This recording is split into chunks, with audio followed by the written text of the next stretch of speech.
Halo, assalamualaikum warahmatullahi wabarakatuh. Selamat pagi anak-anakku semua yang tentunya dirahmati oleh Allah Subhanahu wa Ta'ala.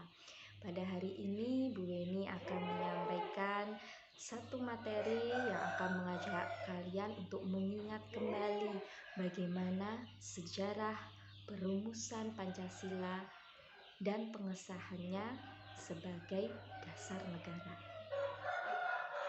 Nah, Ibu harap kalian masih tetap semangat untuk menyaksikan, mendengarkan, dan memahami materi yang akan disampaikan oleh Bu Eni pada video kali ini.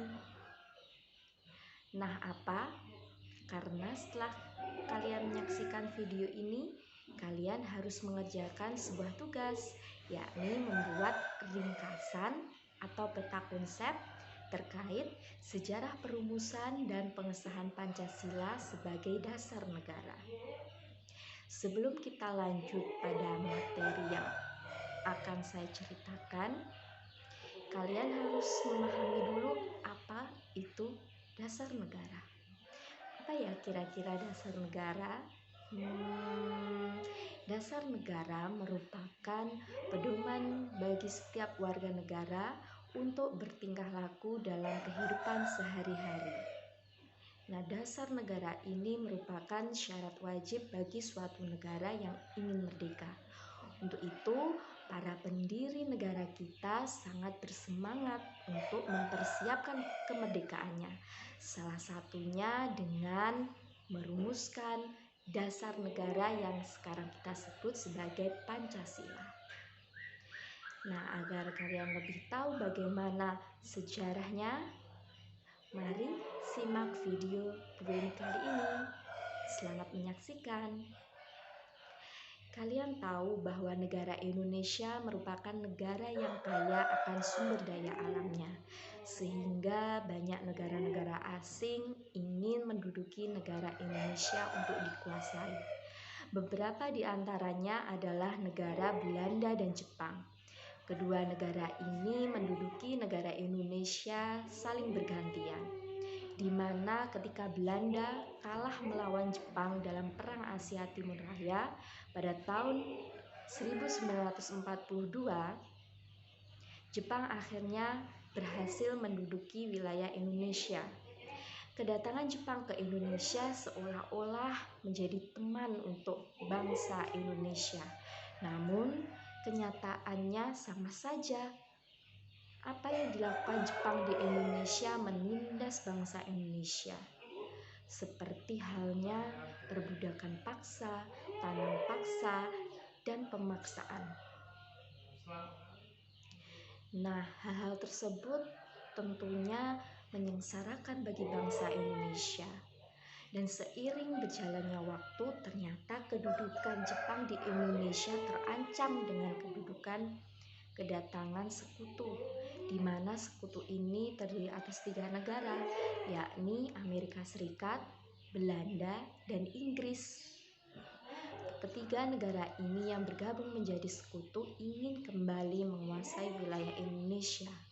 Maka dari itu, untuk menarik simpati bangsa Indonesia agar membantu Jepang melawan sekutu, akhirnya melalui Perdana Menterinya yang bernama Koiso, Jepang memberikan janji kemerdekaan pada bangsa Indonesia.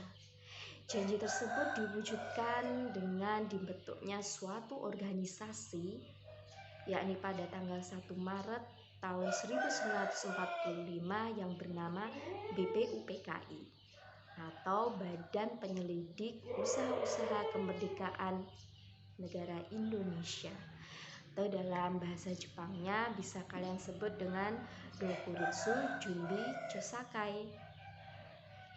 BPUPKI ini selanjutnya disahkan pada tanggal 29 April tahun 1945, di mana BPUPKI ini diketuai oleh KRT Rajiman Widyo Diningrat dan memiliki 2 wakil dari Jepang dan Indonesia, di mana wakil Jepang bernama Ichibangase Yusio, dan wakil dari Indonesia bernama RP Suroso. BPUPKI sendiri ini terdiri dari 62 anggota warga Indonesia dan 7 anggota warga Jepang. Dalam tugasnya, BPUPKI melaksanakan 3 kali sidang. Sidang pertama merupakan sidang resmi yang dilaksanakan pada tanggal 29 Mei sampai tanggal 1 Juni 1945. Sidang yang kedua adalah sidang tidak resmi yang dilaksanakan pada tanggal 22 Juni tahun 1945. Selanjutnya, sidang yang terakhir adalah sidang kedua resmi yang dilaksanakan pada tanggal 10 sampai 17 Juli tahun 1945. Oke, yuk kita fokus dulu pada sidang resmi pertama yang dilaksanakan pada tanggal 29 Mei sampai tanggal 1 Juni 1945.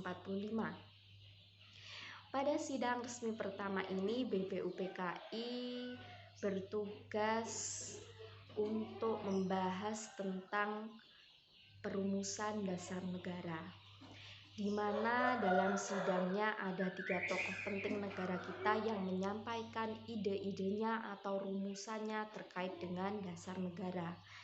Yang pertama, pada tanggal 29 Mei 1945, Muhammad Yamin berhasil membacakan rumusan dasar negara yang berasal dari idenya. Beliau ini menyampaikan 2 rumusan dasar negara, yakni secara lisan maupun secara tulisan. Berikutnya pada tanggal 31 Mei 1945, Dr. Supomo juga menyampaikan rumusan dasar negaranya. Dan yang terakhir pada tanggal 1 Juni 1945, Insinyur Soekarno dalam pidatonya juga menyampaikan rumusan dasar negaranya, di mana rumusan dasar negara dari Insinyur Soekarno ini dikenal dengan sebutan Pancasila. Setelah rumusan dasar negara itu terkumpul, akhirnya dibicarakan kembali pada sidang resmi yang kedua. Jika kalian ingat, sidang tidak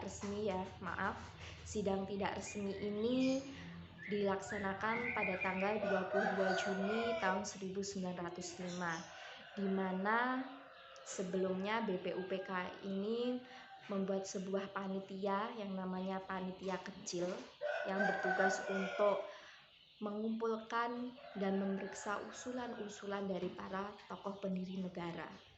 Selanjutnya, panitia kecil ini membuat lagi sebuah panitia yang bernama Panitia 9. Nah, Panitia 9 inilah yang ditugaskan untuk melaksanakan sidang tidak resmi yang agendanya adalah membahas rumusan atau rancangan pembukaan Undang-Undang Dasar yang kita sebut dengan Piagam Jakarta. Kalian tahu bahwa dalam pembukaan Undang-Undang Dasar alinea keempat itu terdapat bunyi dasar negara atau Pancasila.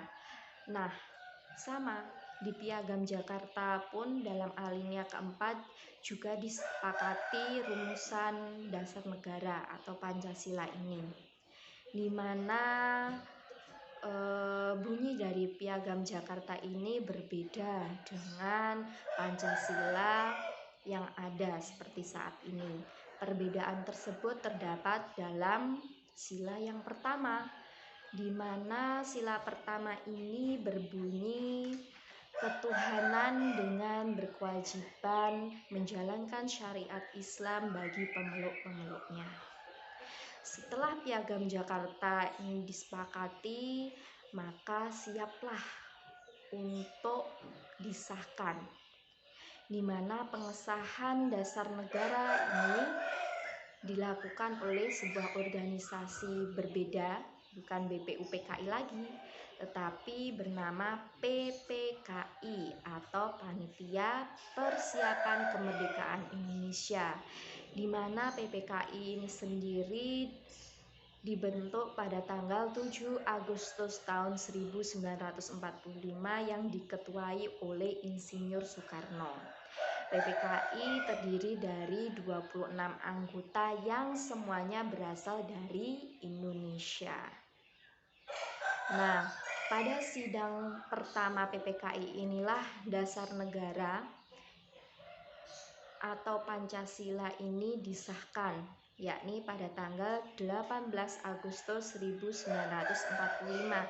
Jadi sehari setelah kemerdekaan, PPKI ini bertugas untuk mengesahkan dasar negara Indonesia. Namun sebelum disahkan, ternyata ada utusan Jepang memberikan masukan kepada salah satu tokoh pendiri negara kita yang bernama Muhammad Hatta, yakni melaporkan bahwa masyarakat yang beragama Protestan dan Katolik ini menolak bunyi Pancasila yang pertama yang terdapat pada Piagam Jakarta karena dirasa kurang adil, kurang mewakili keberagaman yang ada di Indonesia. Karena itu Muhammad Hatta mengajak tokoh-tokoh lain untuk melakukan rapat kecil sebelum dilakukan pengesahan oleh PPKI pada tanggal 18 Agustus 1945. Akhirnya disepakatilah bahwa bunyi sila yang pertama pada Piagam Jakarta atau pada pembukaan Undang-Undang Dasar 1945 menjadi ketuhanan yang Maha Esa. Nah, setelah itulah Pancasila atau Dasar Negara Indonesia itu terdiri dari 5, yakni yang pertama adalah ketuhanan yang Maha Esa, yang kedua kemanusiaan yang adil dan beradab, ketiga persatuan Indonesia, 4 kerakyatan yang dipimpin oleh hikmat kebijaksanaan dalam permusyawaratan perwakilan, dan yang kelima keadilan sosial bagi seluruh rakyat Indonesia. Saya ulang ya, maaf ada kesalahan. 1. Ketuhanan yang Maha Esa, 2. Kemanusiaan yang adil dan beradab, 3. Persatuan Indonesia, 4. Kerakyatan yang dipimpin oleh hikmat kebijaksanaan dalam permusyawaratan perwakilan, dan yang kelima keadilan sosial bagi seluruh rakyat Indonesia. Dan mulai saat itulah juga disahkan atau dipilih presiden dan wakil presidennya yang bernama Insinyur Soekarno dan Muhammad Hatta. Lalu juga disahkan Undang-Undang Dasar 1945 yang tentunya di dalamnya juga terdapat bunyi Pancasila. Dan yang terakhir adalah dibentuknya KNIP atau Komite Nasional Indonesia Pusat yang sekarang kita sebut dengan DPR. Seperti itu ya anak-anak. Bagaimana? Sudah lebih jelas kan? Kalian tahu proses perumusan hingga pengesahan Pancasila sebagai dasar negara? Jika kalian sudah paham, silahkan kerjakan tugasnya. Silahkan kalian membuat ringkasan dalam bentuk peta konsep seperti yang saya contohkan berikut ya. Seperti ini. Jadi hanya intinya saja yang kalian tulis secara berurutan seperti yang saya buat dalam kertas ini. Nah, jika sudah, silahkan kerjakan tugas tersebut pada buku tugas kalian. Jangan lupa menuliskan identitas, nama, nomor absen, dan kelas kalian. Jika sudah selesai, silahkan langsung saja kirim ke grup BDR ya, dengan cara difoto tugas yang sudah kalian kerjakan. Nah, Weni mengucapkan selamat mengerjakan untuk kalian semua. Terima kasih sudah menyaksikan video dari Bu Weni kali ini. Saya akhiri. Wassalamualaikum warahmatullahi wabarakatuh.